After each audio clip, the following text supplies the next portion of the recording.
할렐루야. 4월 13일 토요일 새벽 기도회입니다. 우리 찬송가 347장 힘차게 함께 주님을 찬양함으로 예배 가운데 들어가겠습니다.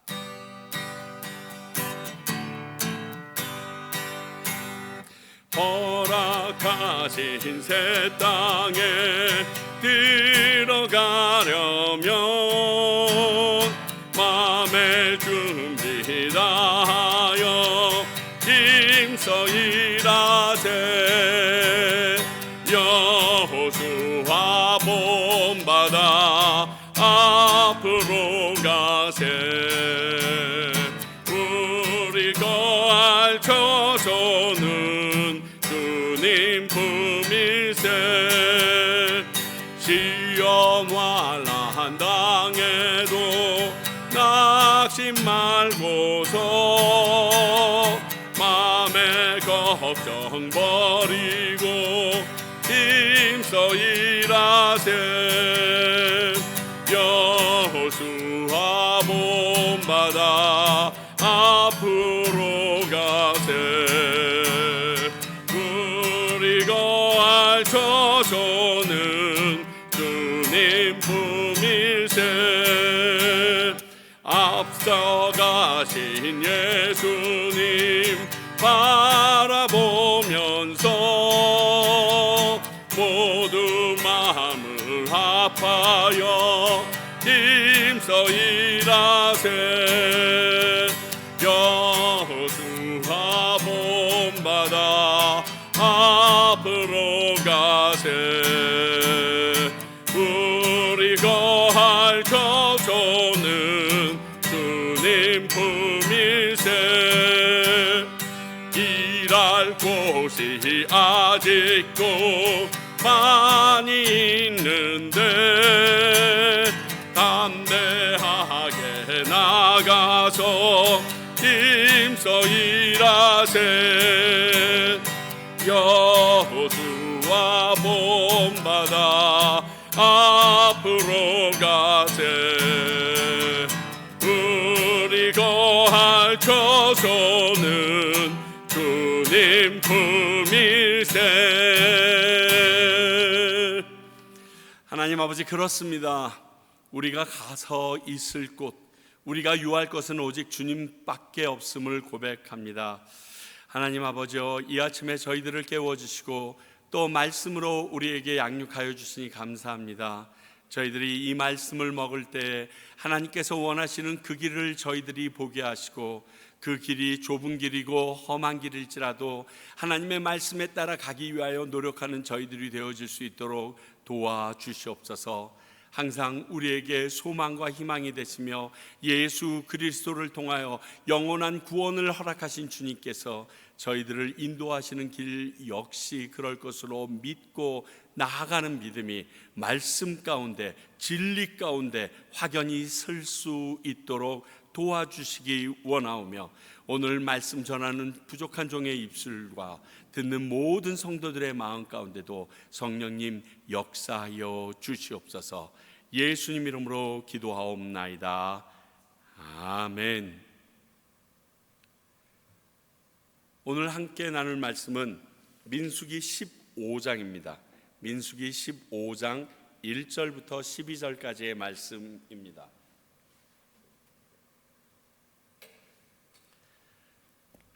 민수기 15장 1절부터 12절까지의 말씀입니다.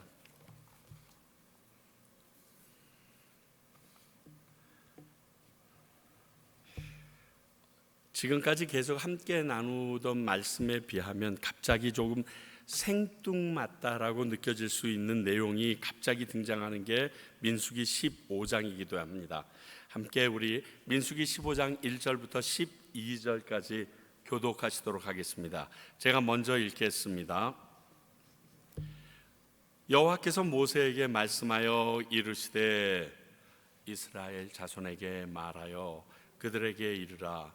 너희는 내가 주어 살게 할 땅에 들어가서 여호와께 화제나 번제나 서원을 갚는 제사나 낙헌제나 정한 절기제의 소나 양을 여호와께 향기롭게 드릴 때에 그러한 헌물을 드리는 자는 고운 가루 10분의 1에 기름 4분의 1 희는을 넣어 여호와께 소제로 드릴 것이며, 번제나 다른 제사로 드리는 제물이 어린 양이면 전제로 포도주 4분의 1 희는을 준비할 것이요, 수량이면 소제로 고운 가루 10분의 2에 기름 3분의 1 흰을 섞어 준비하고, 전제로 포도주 3분의 1 흰을 들여 여호와 앞에 향기롭게 할 것이요, 번제로나 서원을 갚는 제사로나 화목제나 수송아지를 예비하여 여호와께 드릴 때에는 소제로 고운 가루 10분의 3 에바에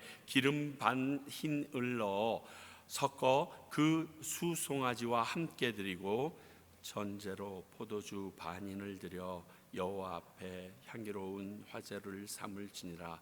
수송아지나 수량이나 어린 수량이나 어린 염소에는 그 마리 수마다 위와 같이 행하되, 너희가 준비하는 수요를 따라 각기 수요에 맞게 하라. 하나님의 말씀입니다. 그렇습니다. 지금 시작 전에 말씀드린 것처럼 민수기 15장은 갑자기 하나님께서 말씀을 하시다가 레위기로 뛰어간 듯한 느낌이 없지 않아 듭니다. 자, 민수기 14장은요, 이스라엘 백성이 그 광야 가운데서 40년 동안 유리방황할 수밖에 없는 그 심판을 받게 되는 불순종의 어마어마한 죄에 대해서 낱낱이, 그리고 그것을 받기 원치 않아서 그들이 그 하나님의 심판을 피하고자 불순종의 불순종을 거듭하면서 가나안 땅을 다시 침공했을 때 그곳에서 또 패망하는 모습까지 보여주었습니다. 자, 이렇게 이야기가 진행되고 나면 이제 절망 속에 빠져 있는 이스라엘 백성이나, 그리고 이들을 추스려 가야 되는 모세나 아론의 입장, 그리고 그 모든 상황이 이야기가 나오면 좀 자연스럽게 흐를 것 같은데, 뜬금없이 이스라엘 백성이 가나안 땅에 들어가서 드려야 할 제사의 규례들에 대해서 말씀하고 있습니다. 그래서 저희들은 이 말씀을 갑자기 보게 되게 되면 이 시점에 이 말씀이 들어온 게 왜일까서부터 좀 생각해 볼 필요가 있습니다. 자, 하나님이 이런 상황 가운데 약속의 땅에 들어가 드릴 제사를 논하는 의미가 무엇일까? 그렇게 죄로 심판 가운데 처한 이스라엘 백성들에게 소망을 주시려는 겁니다. 절망이 아닌 새로운 희망을 주시려는 것이라는 것입니다. 자, 오늘 나열한 제품의 품목, 제사의 품목들은요, 그들이 지금 가지고 있는 축산물도 있지만 대부분이 약속의 땅에 들어가서 수확해야서 드릴 수밖에 없는 고운 곡식가루나 포도를 이용한 포도주에 대한 내용들이 계속 나오고 있습니다. 그러니까 오늘 이 말씀을 지금 절망 가운데 빠져 있고 이제 우리가 약속의 땅에 들어갈지도 안 들어갈지도 모르겠다라는 그 불안한 마음 가운데 있는 이스라엘 백성들에게 너희는 반드시 약속의 땅에 들어갈 것이다 라는 소망을 주는 게 오늘 말씀이 됩니다. 비록 너희는 죄로 인해서 40년 동안 광야에서 살게 되고 20세 이상은 다 죽겠지만, 내가 이스라엘 백성과 약속했던, 이스라엘의 조상 아브라함과 약속했던 그 약속은 내가 반드시 이룰 것이다 라는 내용이 오늘 말씀에 이 제사가 나오면서 그들에게 알려주시는 소망입니다. 나의 잘못과 죄로 내가 하나님의 약속을 누릴 수는 없지만 하나님은 그 약속을 반드시 이루어 주시고야 만다는 것을 오늘 말씀은 확인시켜 줍니다. 우리 사람들처럼 자기와 약속을 깼다고 화나서 나 약속까지 전부 다 깨버릴래, 이런 분이 하나님이 아닙니다. 그럼에도 불구하고 하나님께서는 그들과의 언약이었기 때문에 그 언약을 신실하게 지켜줍니다. 그래서 무슨 얘기를 합니까? 너희들이 그 땅에 들어갈 거거든? 그러면 그 땅에 들어가서 나한테 제사를 드릴 때 얘기합니다. 아직 들어도 안 갔어요. 공격도 안 했습니다. 요단강을 건너지도 않았어요. 그런데 그렇게 말씀해 주십니다. 또 하나, 너희가 그곳에 들어가서 풍성한 것을 수확하게 될 것이다 얘기해 주신 거예요. 오늘 하나님이 말씀하신 제사의 물목은 약속의 땅이 그들이 들어가도 여전히 비옥한 것일 때 가능한 물품들입니다. 그들이 두 사람이 포도송이 하나를 어깨에 메고 왔다고 그랬습니다. 그래서 상징성 있게 계속 포도주에 대한 이야기도 계속 나오고 있는데요, 이것이 그 의미입니다. 생각해 보세요. 이렇게 40년 동안 심판을 받고 우여곡절 가운데 간신히 가나안 땅에 들어갔어. 그들과 싸움도 해서 많이 죽고 힘든 건 가운데 딱 들어갔는데, 처음에 약속처럼 젖과 꿀이 흐르는 땅이 아니라 땅이 피폐해져 있어요. 음식을 심어도 짝이 나지 않고 포도나무도 엉망진창이고 우리 목축업 하는데 그 먹일 풀도 물도 없고, 이 난리가 나면 그게 무슨 축복의 땅입니까? 저주의 땅이죠. 그런데 하나님은 그렇게 안 하십니다. 내가 너에게 약속한 것은 젖과 꿀이 흐르는 풍요로운 땅이었어. 너희들을 인도하지만 그곳은 너희들의 심판과 상관없이 그때도 풍요로운 땅으로 너희들에게 풍요로움을 선사해 줄 거야 얘기하십니다. 우리는 하나님의 약속을 믿지 못하고 불순종의 길로 갔지만, 하나님은 온전히 약속을 이루어 주신다는 것이 민수기 15장에 이 가나안 땅에 들어가면 해야 될 제사의 규례 가운데 나타나는 첫 번째 의미입니다. 결국 그 약속의 땅은 사람들의 노력이나 능력이 아닌 하나님의 은혜로 들어가는 곳임을 예수님은 알려주십니다. 자, 2절 볼까요? 너희는 내가 주어 살게 할 땅. 누가 주어요? 하나님이 주시는 거예요. 내가 쌈박질 잘해서, 내가 열심히 해서, 그게 아니에요.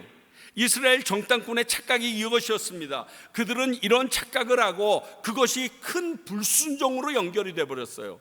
그들과 내가 싸우려고 생각했거든요. 하나님의 약속은 아랑곳 없고 하나님의 능력은 잊어버린 채로 내가 그들과 어떻게 싸워야 되지? 나는 메뚜기 같은데 그들은 어마어마하게 큰데 그 성벽을 우리가 어떻게 넘어야 되지? 내가 하려고 생각하거든요. 하나님은 우리에게 약속을 믿으라고 그랬지 너 자신을 믿으라고 하지 않습니다. 우리에게 하나님을 믿으라고 하지 우리가 가지고 있는 능력을 믿으라고 얘기하지 않습니다. 비록 적은 물고기 2마리와 보리떡 5개라도 5,000명을 먹이고 12광저리를 남게 하실 수 있는 하나님의 능력이 그들과 함께하면 이루어질 수 있는 건데, 우리는 그냥 눈앞에 보이는 보리떡 5개랑 물고기 2마리만 보고 이게 무슨 소용이 있겠습니까? 이런 얘기만 계속하는 거예요. 갑자기 하나님께서 낭만 가운데, 절망 가운데 빠져있는 이스라엘 백성에게 너희들 꼭 들어가, 내 약속의 땅에 너희들 들어가게 될 거야. 그곳은 여전히 젖과 꿀이 흐르는 풍요로운 땅이 될 거야. 걱정하지 마. 그 얘기해 주십니다. 또 소제로 고운 가루를 드리라고 그랬고 전제로 포도주를 드리라는 말을 3번에 걸쳐서 계속 이야기를 합니다. 3번씩 반복되는 내용들이 있습니다. 여호와께 향기로운 제사를 드린다는 그러한 의미의 내용도 3절과 7절과 10절에 3번 반복되지만, 고운 가루를 소제로 그리고 포도주를 전제로 드리라는 이것은 한 쌍으로 돼서 3번이나 계속 반복되는 것을 보게 됩니다. 자, 곡식의 고운 가루와 포도주는 1차 식품이 아닙니다. 그저 있는 대로 거두는 게 아니에요. 이것들은 2차 가공식품입니다. 사람의 노력과 열심히 들어가서 만들어진 식품으로 그들의 시간과 노력이 들어가야 하는 식품이라는 것을 우리에게 암암리에 알려줍니다. 자, 약속의 땅에 들어가서 하나님을 섬기는 그 일을 하는데 너희들의 시간과 너희들의 노력이 필요하게 될 것이다 말합니다. 여러분 기억하십시오. 하나님께서 약속의 땅으로 오게 해주신 이유는 하나님을 섬기게 하기 위해서입니다. 이건 선택이 아니라 필수입니다. 우리 확인해 볼까요? 출애굽기 3장 12절, 처음 모세를 시내산에서 만나서 부르실 때입니다. 하나님이 이르시되 내가 반드시 너와 함께 있으리라. 내가 그 백성을 애굽에서 인도하여 낸 후에 너희가 이 산에서 하나님을 섬기리니 이것이 내가 너를 보낸 증거니라.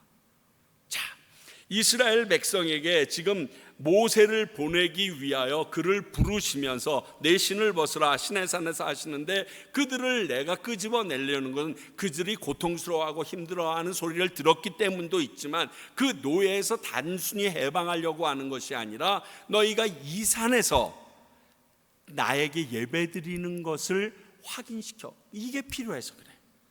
그리고 출애굽기 3장 18절에 또 이렇게 말합니다. 그들이 내가 가면 뭐라고 얘기하면 어떻게 합니까? 라고, 내가 바로에게 가서는 뭐라고 얘기합니까? 그랬더니 그들이 내 말을 들으니 너는 그들의 장로들과 함께 애굽 왕에게 이르기를 히브리 사람의 하나님 여호와께서 우리에게 임하셨은즉 우리가 우리 하나님 여호와께 제사를 드리려 하오니 사흘길쯤 광야로 가도록 허락하소서 하라. 지금 애굽 왕 바로에게 가서 뭐라고 얘기해라고 입에 쑥 말씀을 주셨냐면 하나님 여호와께 제사를 드리도록 가도록 허락하라. 근데 이 뒤에 근데 그가 허락 안 할 거다, 장자를 다 죽인 후에야 너희들을 많은 금부치를 얻어서 나가게 해줄 거다도 다 예언해 주십니다. 미리 다 알려주십니다. 그런데 그 이유가 뭐라고요? 우리 하나님 여호와께 제사 드리러 가게. 그래서 출애굽기 5장 1절에 아론과 함께 장로들과 이 애굽의 바로왕 앞에 딱 섭니다. 그리고 이렇게 말합니다.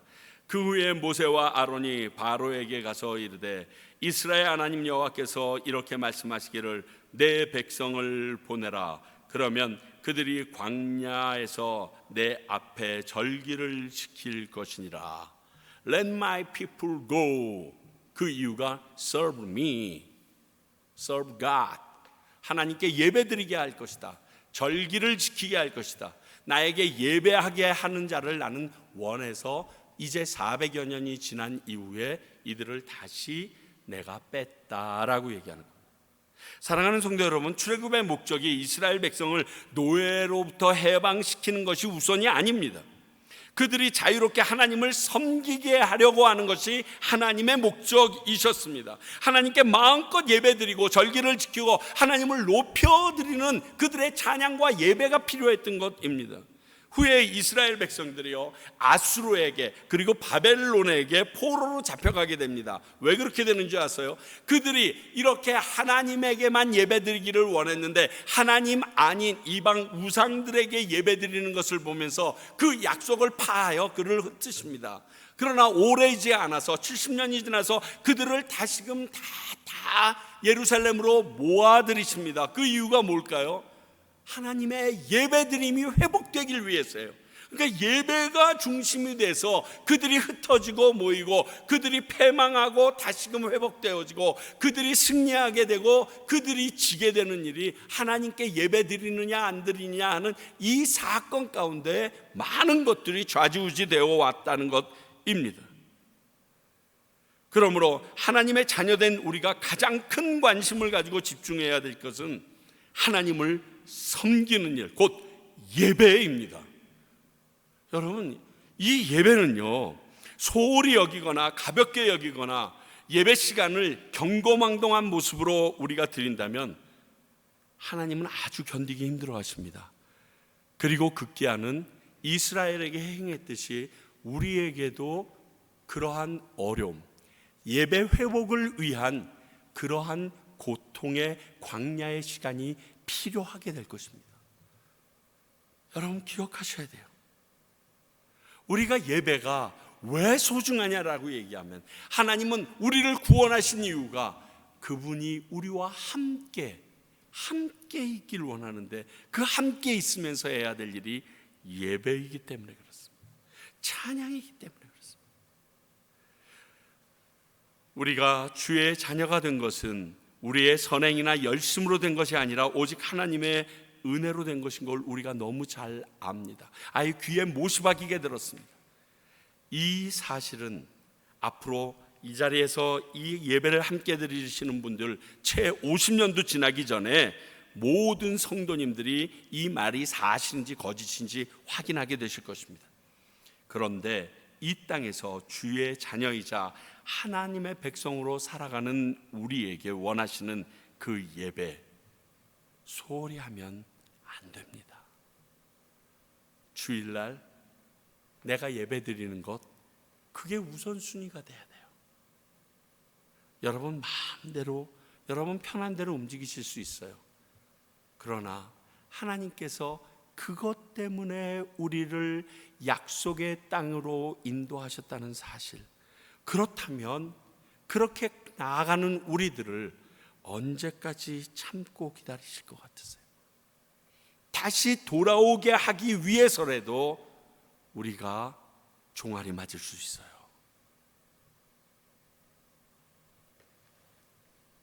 이 땅에서 주의 자녀로 살아가려면 그분이 원하시는 예배 소홀히 여기지 마십시오.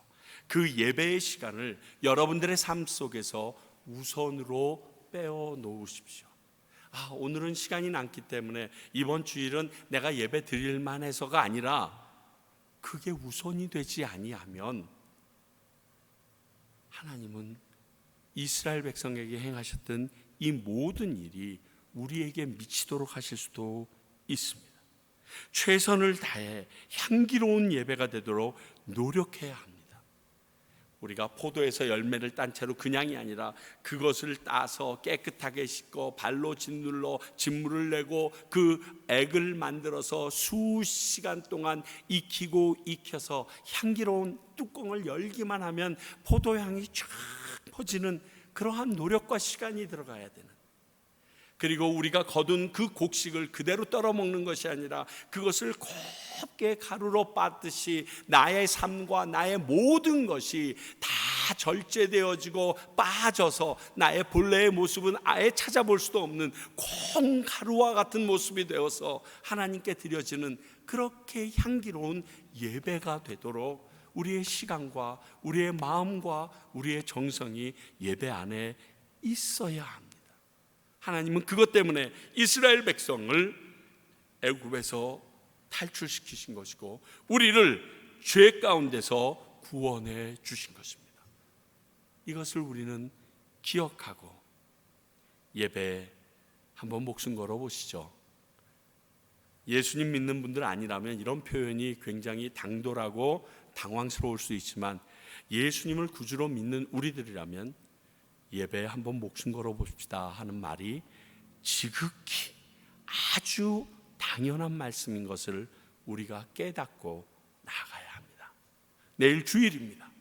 주님 오신 그 주일날 기쁨으로 기대하는 마음으로 나를 만나 주실 그 하나님에 대한 들뜬 마음으로 나아갈 수 있는 저와 여러분이 되기를 소원합니다. 기도하겠습니다. 하나님 아버지, 이스라엘 백성에게 심한 심판의 내용들을 선포하셨지만 그들을 못 내버리지 못하시고 여전히 내가 너희들을 사랑하고 너희들과 한 약속은 선히 지킬 것을 다시금 알려주시는 주님, 그 주님을 사랑합니다. 우리들에게도 동일하게 은혜 베풀어 주실 주님을 기대합니다. 그리고 우리에게 하나님 앞에 예배드리는 그 삶이, 하나님을 섬기는 삶이 믿는 자들에게 당연한 것이라고 알려주시는 그 음성 깨달아 듣게 하시고 그 일을 위하여 우리가 할 수 있는 최선을 다하고 시간을 들이고 열심을 들이며 그 모습으로 예배 가운데 성공하는 주의 백성들 되게 하여 주시옵소서. 절대로 예배를 소홀히 함으로 말미암아 아수르나 바벨론 같은데 그들이 포로로 잡혀갔던 이스라엘 백성의 형상이 우리 가운데서 있지 않도록 도와주시옵소서. 예수님 이름으로 기도하옵나이다. 아멘.